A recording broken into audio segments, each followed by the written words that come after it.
Welcome back to this already the final segment of the Price of Business. I'm your host, Kevin Price, talking to you about you and your business. I've got J.D. Joyce. He comes on here fairly often. We love to have him here on the program. Author of a great book called The Story of Rich that's really getting some traction. It's a delightful, very smart, clever read. It's fiction and makes something that's not very palpable to most Americans pretty darn useful. And I think it's a great book. J.D., good to see you as always. Good to see you, Kevin. Happy New Year to you. Happy New Year to you. And then I've got a gentleman whose column I've been reading now for a while. Wish I'd been more familiar with it sooner.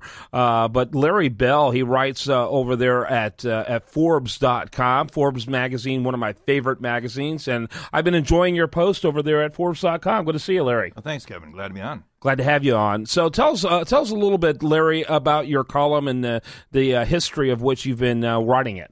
Well, I write about anything that's politically incorrect. Good. And I'm kind of a policy wonk and political wonk. But I have a book called Climate of Corruption, Politics and Power Behind the Global Warming Hoax.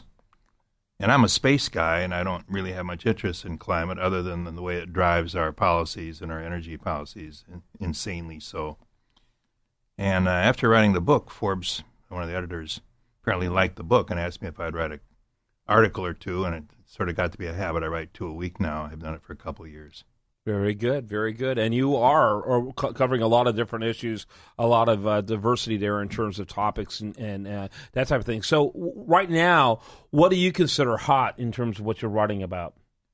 Well, the thing that's always hot, of course, is energy, and most particularly how the energy policies are being driven by absolutely insane criteria, the global warming nonsense, for example.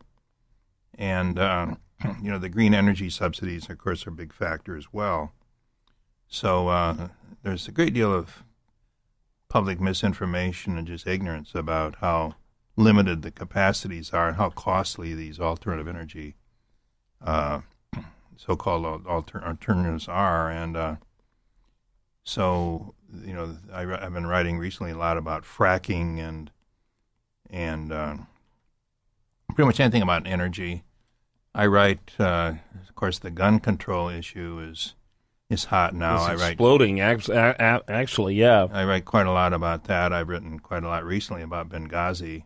So your work on at Forbes.com is not necessarily about the economic areas. It's really whatever is happening in the public policy front. Well, the economics are embedded in, of course, all of it. Certainly. All of it affects. Uh-huh.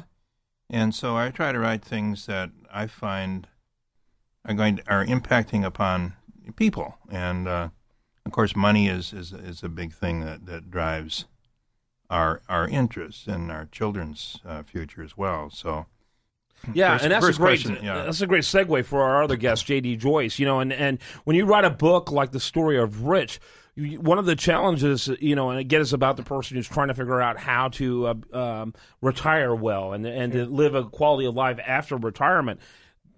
There's a lot happening on the macro level that affects his micro ability to do that, isn't there?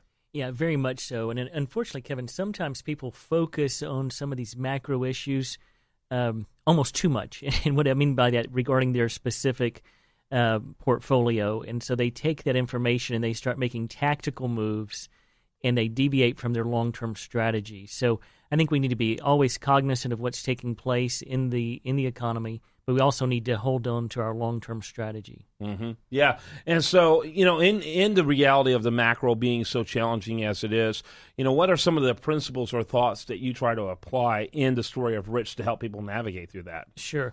Well, I think right now, being in January especially, this is a good time to really assess where you are with your goals and objectives. We many of us come up with New Year's resolutions that sometimes only last a day or two, but it's a good time to kind of assess what do we want to do, what do we want to accomplish, not only in our life but also in our finances. Mm-hmm. And so one of the key things I would say at this time of year would be just to start by taking a look at what do we want to accomplish.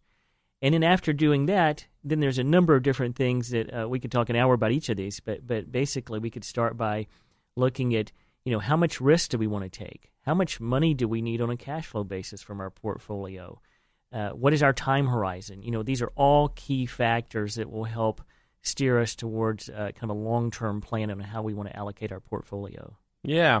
Looking at your business card, you are a space architect. That's right. That's kind of creepy or crazy. Never heard of such. Not creepy. No, it's crazy. It's pretty creepy now with our space program being what it Well, is. yeah, absolutely. What space program? What are you talking about? So, yeah, but talk about that. What does that entail? Space architecture. Are you going to be moving to Russia, by the way, or China, or somewhere else that actually has a space program? Done a lot with the Russians over the years. And, Yeah. in fact, my name was on the rocket that flew the first crew to the space station out of Baikonur.